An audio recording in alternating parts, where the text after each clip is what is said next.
Bonjour!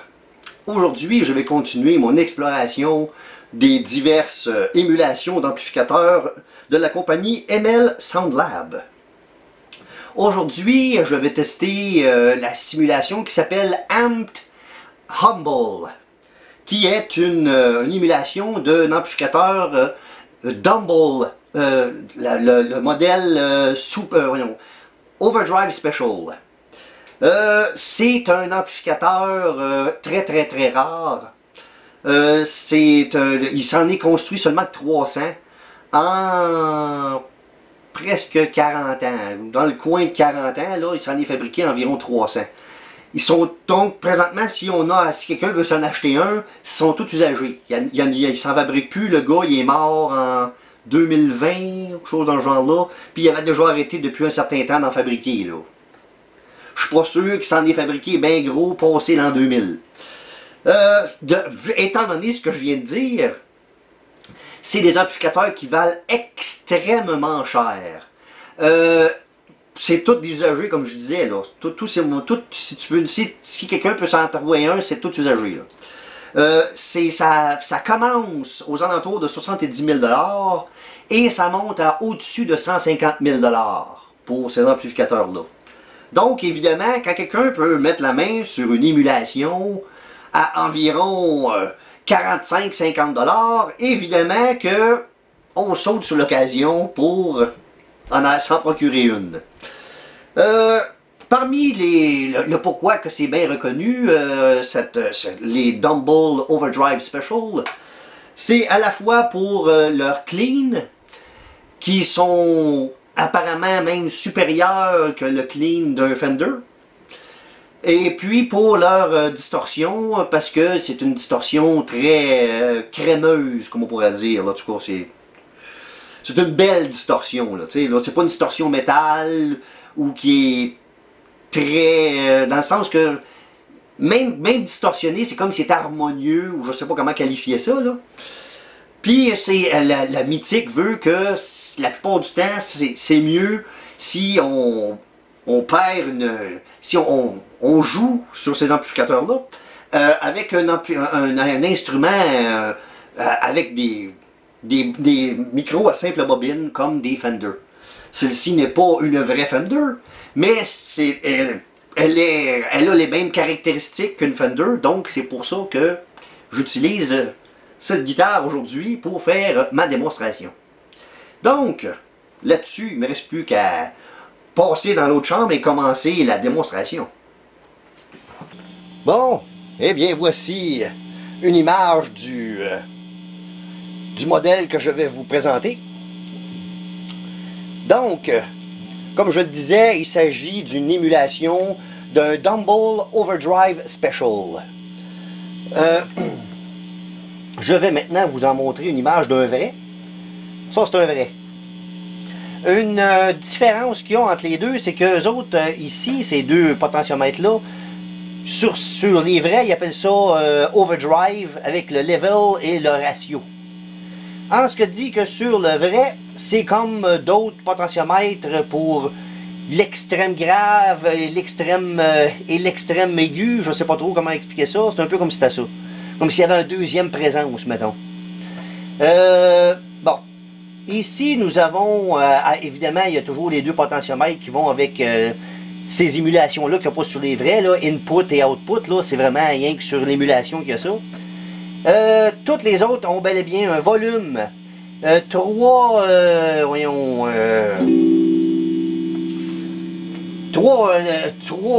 switch, je suis tanné, là. Bon. 3 switches, une de bright, une pour le deep, une pour qu'on ait le choix entre rock et jazz. Ensuite, tu as le treble, middle et bass, comme plusieurs autres. Et ici, c'est comme je disais, eux autres appellent ça un filter. Le high et le low, puis ils fonctionnent à l'envers. Dans le sens que plus qu'on monte le high, moins qu'il y a de mordant.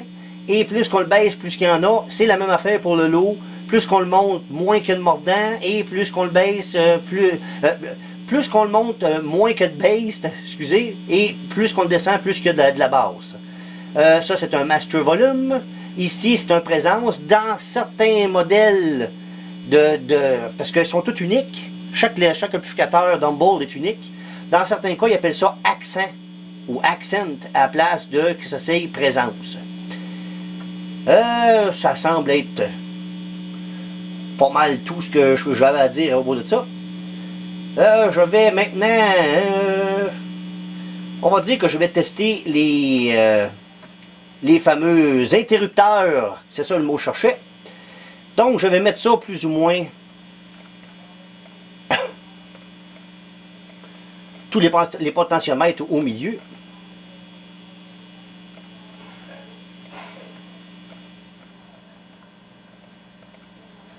Et je vais séparément actionner chacun des interrupteurs.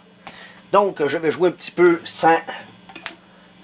de même, sans qu'aucun des interrupteurs soit actionné. Il est à jazz, mais à part de ça, pour le reste, ils sont pas, les autres options ne sont pas actionnées. Donc, évidemment, là, on a baissé le son.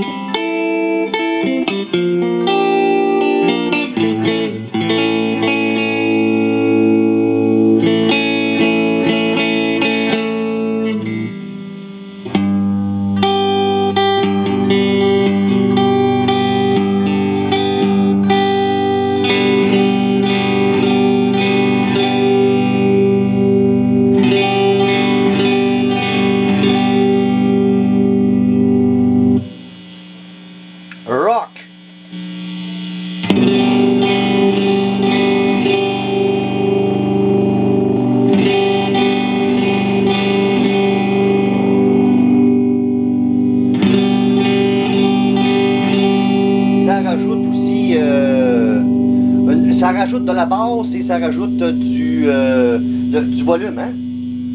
Je remets à jazz.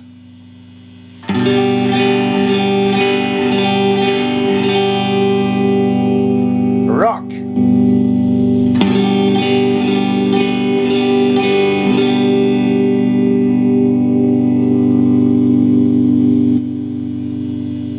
Donc, je vais maintenant actionner... je vais jouer avec la switch de Deep.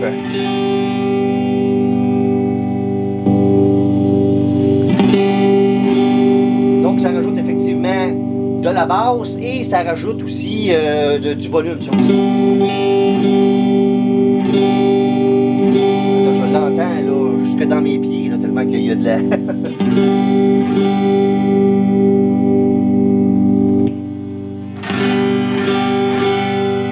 Encore une fois, vous voyez la différence de volume.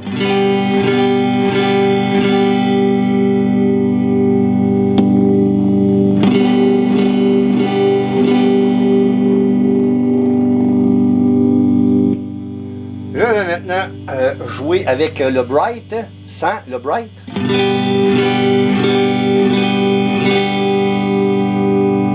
Avec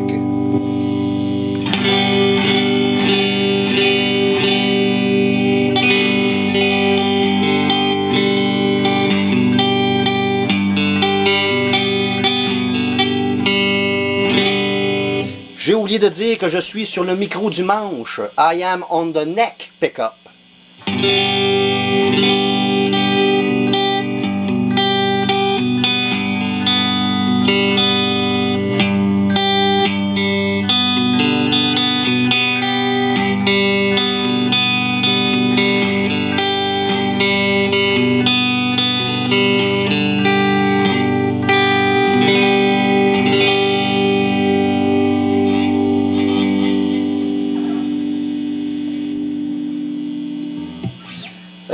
C'est reconnu comme étant le côté clean de cet amplificateur-là est reconnu comme étant encore plus joli qu'un Fender qui est clean aussi. Je dois avouer que sans être un très grand expert dans les sons clean, ça reste que c'est vrai que C'est spécial comme son... dans le bon sens du terme d'ailleurs. C'est spécial les sons clean qui sortent de là. Donc ça c'est un preset déjà fait qui s'appelle Slow Dancing.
Bon, je vais parler des Dumble Overdrive Special.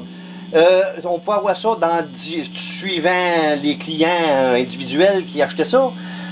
C'était disponible en tête séparée ou en combo avec un 12 ou avec différentes combinaisons de haut-parleurs. Sur l'émulation que nous avons ici, on a le choix de combien de deux sortes de haut-parleurs. Le EVM-L Classic, qui Edward Van Halen, je sais pas trop quoi, classique, qui était un petit peu comme un, comment je pourrais expliquer ça, un Celestion Greenback version moderne.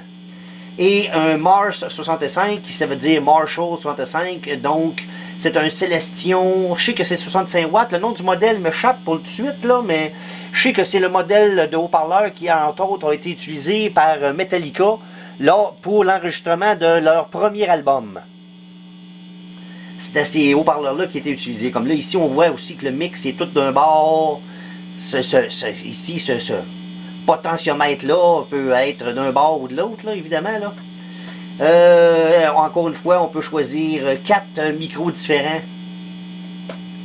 On a le choix de 4 micros différents pour faire le son qu'on veut. Je reviens ici.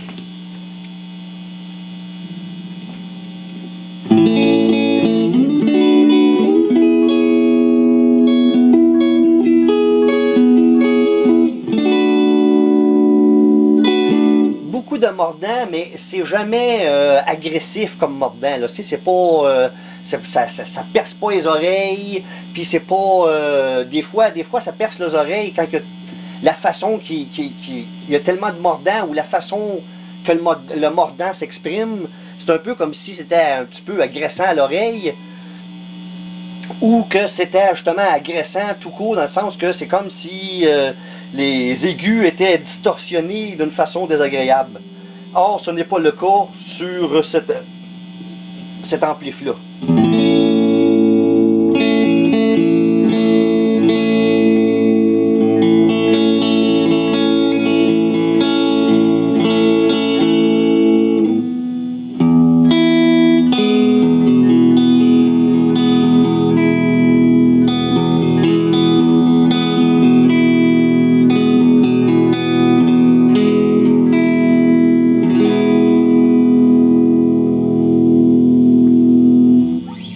Bon.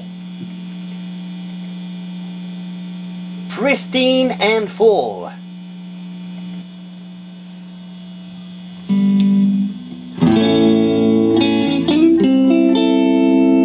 Justement, celui-là, là, particulièrement, là...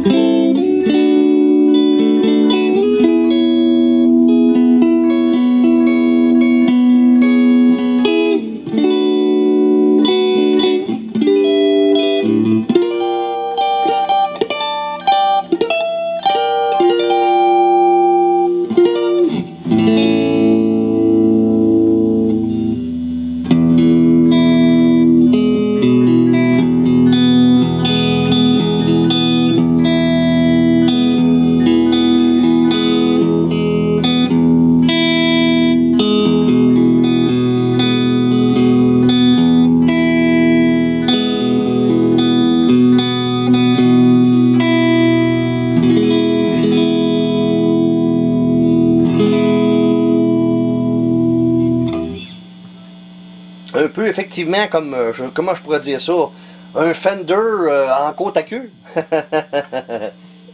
Puis il n'y a pas à dire, un Fender c'est déjà comme image mentale d'un son clean, c'est déjà un brin, un ou deux brins côte à queue déjà en partant là.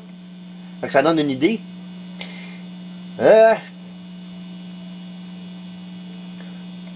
On va y aller avec celui-là maintenant.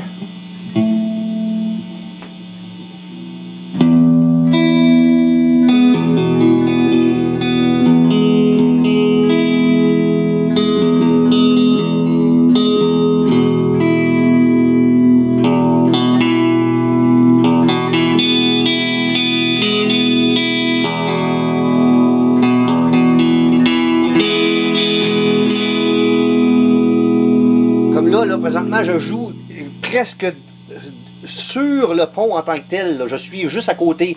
Normalement, c'est supposé être un petit peu agressant, comme les aigus seraient supposés être un petit peu agressantes. Là.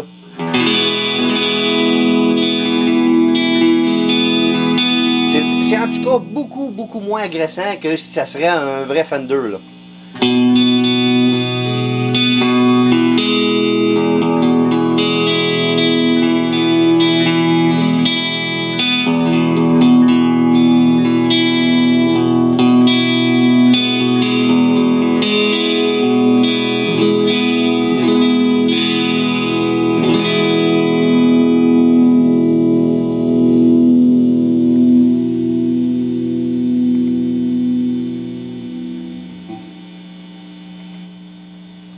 Donc, il y a bel et bien des pédales aussi compris dans cette émulation-là.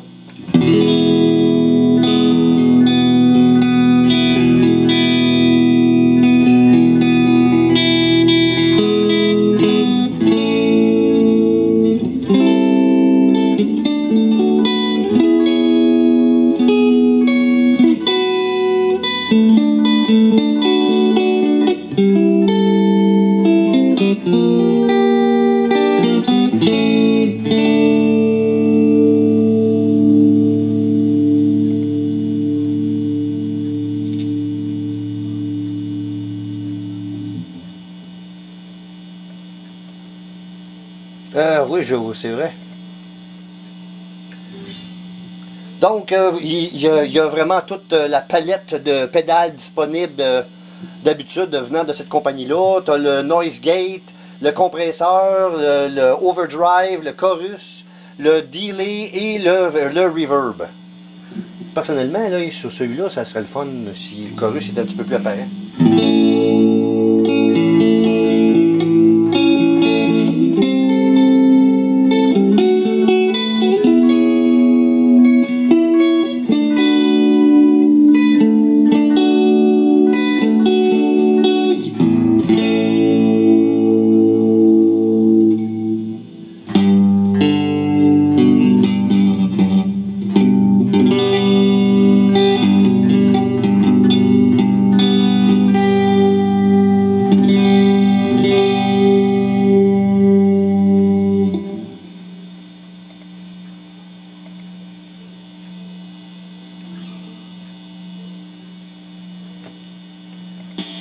Donc,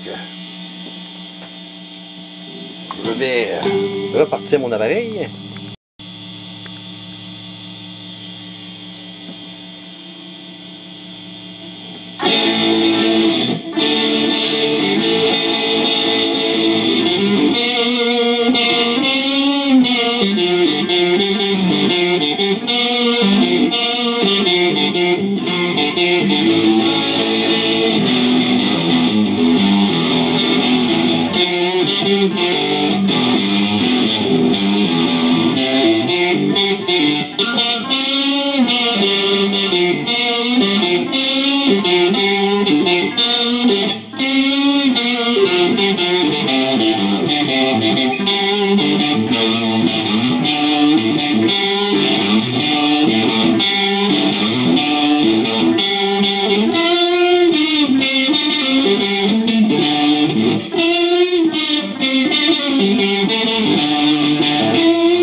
C'est un son que je me suis fait moi-même.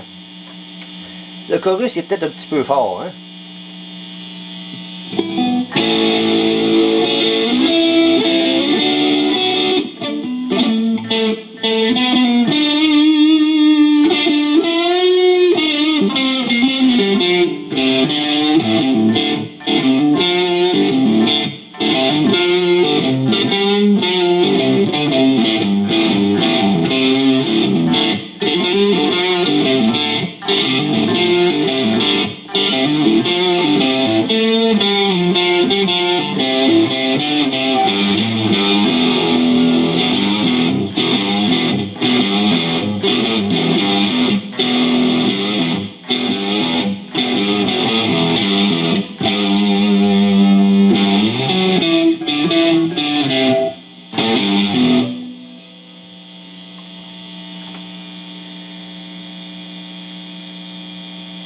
On va en essayer un autre.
Deux des joueurs mythiques d'avoir utilisé ces amplificateurs-là sont Robben Ford et Stevie Ray Vaughan.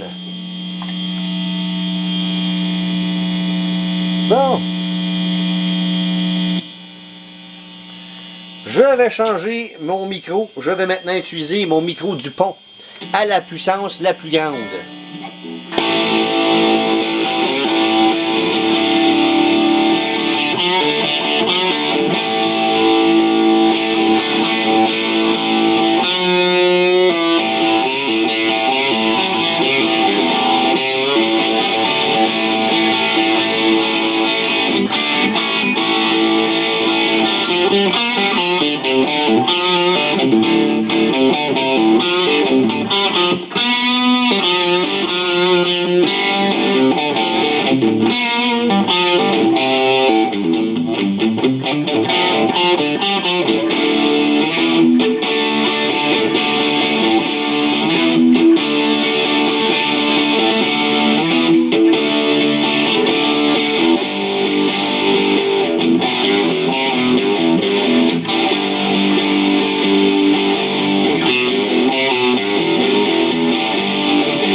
Donc, on a pu voir, ou plutôt on a pu entendre, excusez-moi, on a pu entendre que cet amplificateur-là passe vraiment de vrai clean à vrai hard rock. Finalement, j'aurais pu, et je pourrais même le mettre plus hard rock que ça, si je voudrais.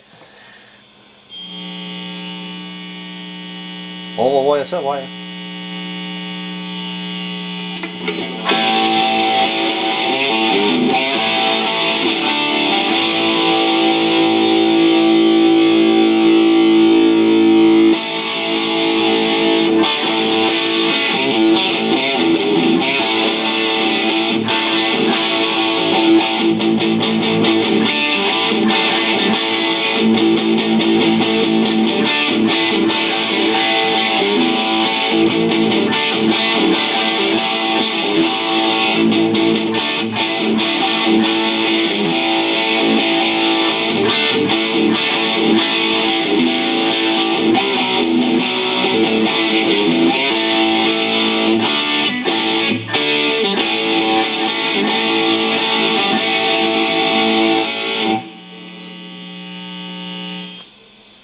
Donc, comme je le disais, cet amplificateur-là est vraiment très versatile.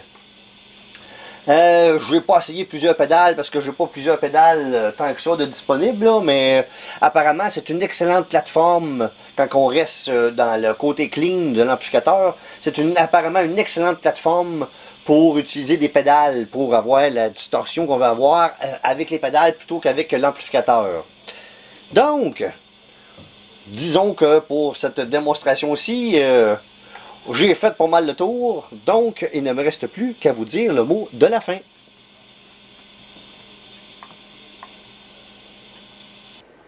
Donc, excellente démonstration. Ça s'est passé comme je m'attendais, comme j'avais entendu parler que c'était supposé être, là. Ça a pas mal livré la marchandise, tant qu'à moi. Comme toujours, la pédale de Noise Gate, la pédale anti-bruit, est pas assez puissante, je trouve, sur cette affaire-là. Sur ça, ça, là, j'aurais envie de dire que c'est un problème dans toutes les émulations, ou presque. Toutes les émulations que j'ai essayées de cette compagnie-là. Personnellement, je trouve que l'anti-bruit n'est pas assez efficace. Pour le reste, là, c'est pas mal proche de numéro 1. J'ai trouvé ça un petit peu... Un autre affaire que j'ai trouvé un petit peu spécial, faut que je le dise, sur cette émulation-là, c'est que il est supposé avoir un canal overdrive séparé du reste, là, c'est comme... Je sais pas, j'ai jamais vu ça sur aucune autre incarnation d'un Dumble, que ça soit pas un overdrive, mais que ce soit une espèce d'autres potentiomètres de tonalité, là. Ça et tout, c'est un petit peu étrange. Ceci étant dit, l'émulation telle qu'elle est là est capable d'aller de très clean à très distorsionné, comme on a entendu. Une affaire que j'ai bien aimé, c'est l'esthétique est très similaire à plusieurs des modèles, pas tous là, mais parce qu'ils sont tous uniques, hein. Mais plusieurs des modèles avaient une esthétique comme ça pour l'amplificateur en question. Et il y avait les trois fameuses les trois fameux interrupteurs qui changent, comme on a vu, quand même assez radicalement le son, là, hein, on s'en est aperçu. Ça, c'est des bons plus, ça, par exemple, je trouve. Là. Le son en tant que tel, c'est un plus. Le visuel, c'est quand même un plus, mais comme je disais, les deux moins serait, encore une fois, la pédale anti-bruit qui n'est pas tellement si efficace que ça. Et le fait que on peut pas... ça fait pas comme un vrai, la vraie amplificateur avec le canal overdrive, là, en tout cas. Mais tant qu'à moi, c'est quand même de quoi qui livre royalement la marchandise malgré tout, là. J'ai essayé de trouver de quoi dire contre, mettons, là, mais en réalité, c'est très très bien. Donc, il ne me reste plus qu'à vous remercier d'avoir bien voulu regarder cette vidéo et je vous invite cordialement à regarder les autres vidéos apparaître sur cette chaîne.